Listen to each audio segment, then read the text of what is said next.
Namaste to all students. I, JVN Sakshi Pandey, Faculty of Agriculture and Veterinary Sciences.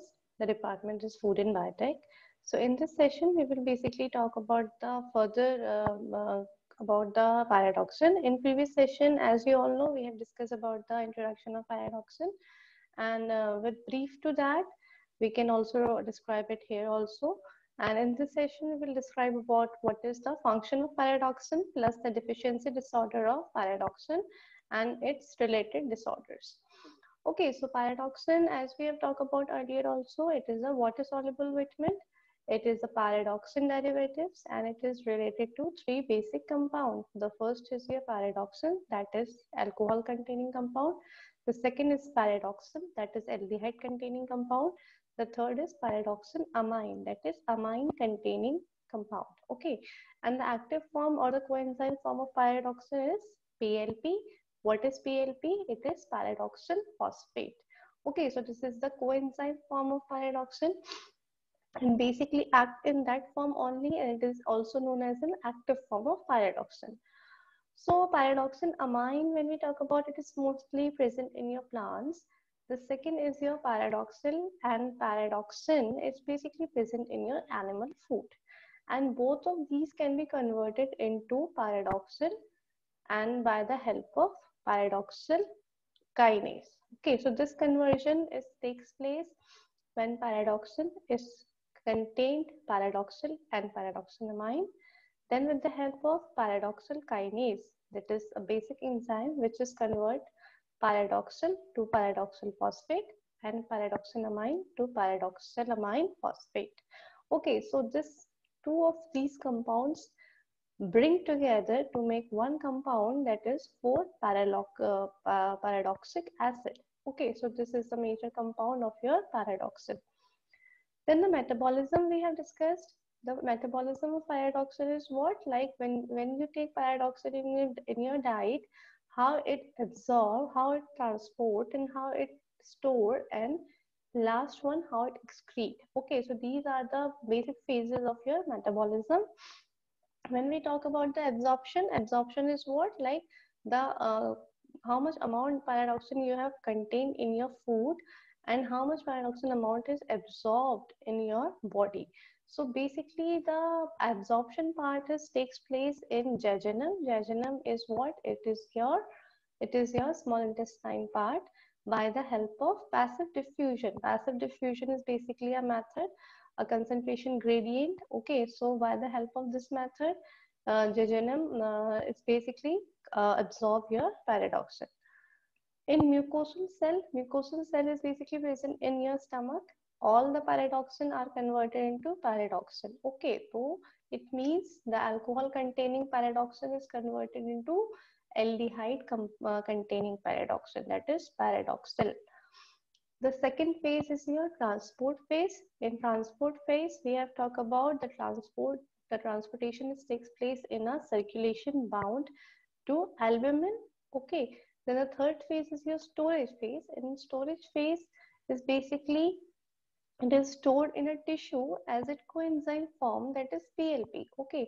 So its storage form is PLP, that is its coenzyme form also, which is pyridoxal phosphate. Okay, and it is mainly stored in your liver, brain, kidney, and muscle. Then the excretion, when we talk about the last phase of metabolism, that is excretion. So the excretion is basically done by urine in the form of 4-pyridoxic acid. Okay, so this is the metabolism part of your pyridoxine. Now the biochemical function of pyridoxine. So when we talk about the function, so PLP, that is your pyridoxal phosphate, is a coenzyme of vitamin B6, that is pyridoxine, and it is attached to amine group of lysine. Okay, lysine is what? It is an essential amino acid. Okay, so PLP associated with amino acid metabolism. That's why we have talked about lysine in this function. So PLP involved in some phases. Okay, the first phase is your transamination.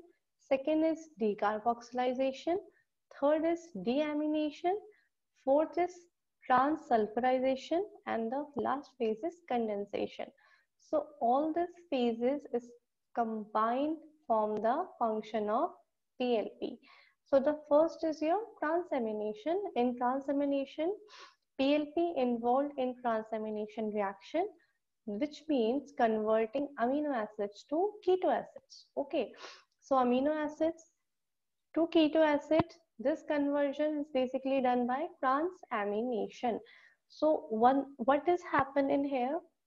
The keto acid is entered in TCA cycle. TCA cycle is your citric acid cycle, okay, or tricarboxylic acid cycle. So TCA cycle, it's basically generate in carbohydrate metabolism. So when the TCA cycle is generating, the keto acid is entered in TCA and get oxidized to generate energy. So the generation of energy is basically done in a form of ATP molecules. So during transamination, PLP interact with amino acids to form cis base, and the amino group is handed over PLP to form pyridoxine phosphate, and keto acid is liberated. Okay, so in this form, the transamination reaction is generally occur. The second one is decarboxylation. Alpha amino acids undergo decarboxylation to form respective amines.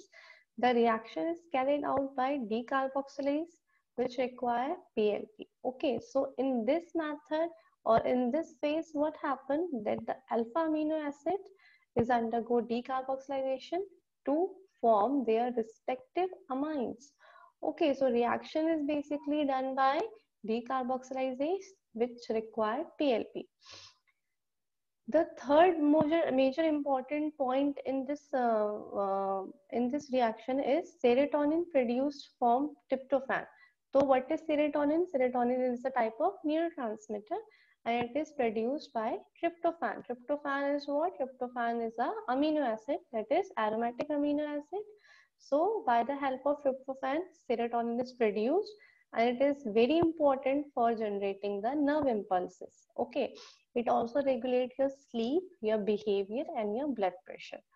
Okay, then the last point is histamine. Histamine is a vasodilator which lowers the blood pressure, and it also secretes or stimulate your gastric HCl, that is hydrochloric acid secretion, and involved in an inflammation and allergic reaction. The synthesis of dopamine, norepinephrine, and epinephrine, these are also your neurotransmitter from tyrosine. It also require PLP. Okay, so PLP, that is for your pyridoxal phosphate, is also helps tyrosine. Tyrosine is also a type of amino acid. It helps tyrosine to synthesize dopamine, norepinephrine, and epinephrine. Okay. PLP is required for synthesis of amino acids as a precursor of heme synthesis also. Okay, so heme, as you all know, heme is what? It is the basic molecule of your hemoglobin. Okay, so it is very essential. So the synthesis of hemoglobin or heme, it is also require PLP. Next is your synthesis of niacin coenzyme. Niacin coenzyme is what? Your NAD and NADPH from tryptophan is also required for PLP. Okay, so and PLP also play important role in metabolism of sulfur containing amino acids. Okay, so in third phase we have talked about transsulfurization. So transsulfurization is what? Sulfur containing amino acids. Okay, so that those kind of amino acids which contain sulfur in their group, it known as sulfur containing amino acids. So what are sulfur containing amino acids? Your homocysteine and methionine. Okay, so these two are your sulfur containing amino acids. So PLP plays an important role in their metabolism also. Transsulfurization is what? From homocysteine is sulfur containing amino acid, to serine. Okay, serine is your basic amino acids occur in the synthesis of cysteine. Okay, PLP dependent enzyme is your cystathionine synthesis. Then your last step is your deamination. Deamination is a hydroxyl group containing amino acids when required PLP. It is you can say it is a metabolism or it is a deamination of hydroxyl containing amino acids. Okay, so hydroxin containing amino acids, what are they? Serine and threonine. So the serine conversion to pyruvate and threonine conversion to ketobutyrate is also required PLP. Synthesis of threonine from glycine require PLP. Glycogen phosphorylase containing PLP, it convert glucose to glucose 1-phosphate. PLP is needed for the absorption of amino acid from the intestine. PLP is also very useful to prevent the urinary stone formation. Okay, so stone formation is also avoided by PLP. Now we talk about the dietary sources of your pyridoxine. So basic sources is your animal source. In animal source, you can take egg yolk, fish, milk and meat. In vegetable source, you can go for wheat, corn, cabbage, roots and tuber. Now the IDA of pyridoxine, IDA is what? It is a recommended dietary allowances. It is like amount which is required in your diet and how much amount of pyridoxine is required for your age group. So basically, when we talk about pyridoxine requirement, when we talk about the adult man, so adult man is what? More than 20 years of male is considered as adult man. So an adult man is required 2 to 2.2 mg per day of pyridoxine. Second is your adult woman. So adult woman is also again 20 plus year of female, which is required 2 mg per day of pyridoxine. The third is pregnancy and lactation period, which is required 2.5 mg of 2.5 mg per day of pyridoxine. So in pregnancy and lactation, the requirement is increases because it containing fetus. So the for the enrichment or for the nutrition of fetus, the requirement is also increases. Now the deficiency disorder of pyridoxine. So when we talk about the deficiency disorder, so when you decrease the dietary intake or when you alcoholism is seen and impaired absorption, these can be the reason when the pyridoxine is decreases from your body. Okay, now the features can be seen is neurological manifestation because as we have considered in its functions, we have seen a lot of neurotransmitter is generated by PLP. So when it's became deficient, so it basically gives a symptom of neurological dysfunction. Okay, so due to its deficiency, serotonin, epinephrine, dopamine are not produced properly, which can lead to neurological manifestation. In children, you can it can lead to convulsion due to decreased formation of neurotransmitter. PLP is required for synthesis of what? Your sphingolipids, and its deficiency can lead to demyelination of nerves and neurotics also. So dermatological manifestation can also be seen, as you have known it is associated with tryptophan metabolism. So its deficiency can lead to pellagra. Pellagra is what? It is your skin disease.